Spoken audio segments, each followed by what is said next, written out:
Welcome back, everyone. In this segment, I will go a little bit more in depth into the Lions' injuries and how I think it's going to impact them for the rest of the season, if it does.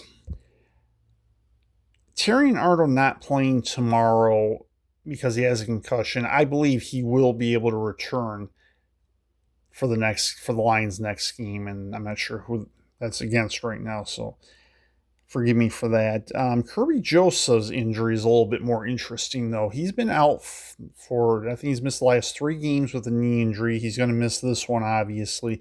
So now that's 4 games. Dan Campbell has said his knee is not healing as the Lions would have liked. But you know what? Kerby Joseph being out is not really the problem for the Lions. It's a problem. It's not the problem. And I'll get to what I think the problem is in just a minute. Excuse me. Josh Paschal's on his way back from his back injury. And bear in mind, Josh Paschal has missed, I believe, more than half the games he's been eligible to play in his career. So even if he comes back, I mean, don't really know what kind of player he is, even though this is his 4th season in the NFL, because he really basically has not played. So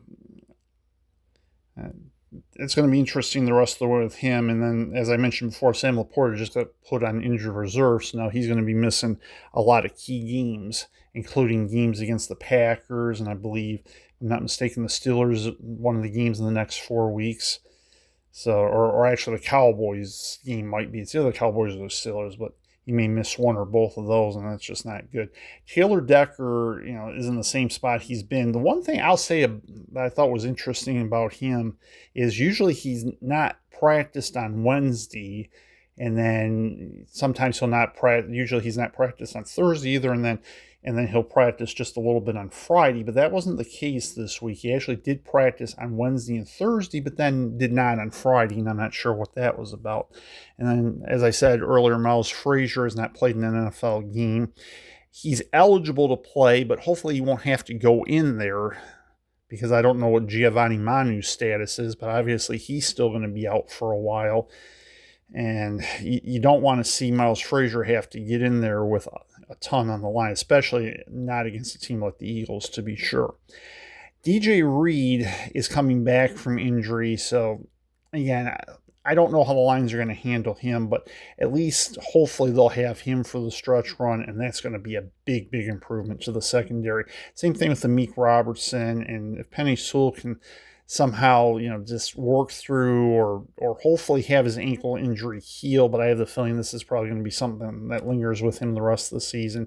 And then Brock Wright has got an ankle injury. I don't know how severe that is, but, that could be important. But figure that Anthony Firkser is going to be promoted to the roster, at least for tomorrow night's game, before perhaps being put back on the practice squad, but I don't actually see that happening now that Sam Laporta is going to be missing the next 4 games, and with Brock Wright nicked up, that leaves basically he and Shane Zylstra. So I don't know how the Lions are going to handle this with the tight end situation, but obviously I would say Jared Goff won't be throwing the tight ends nearly as often.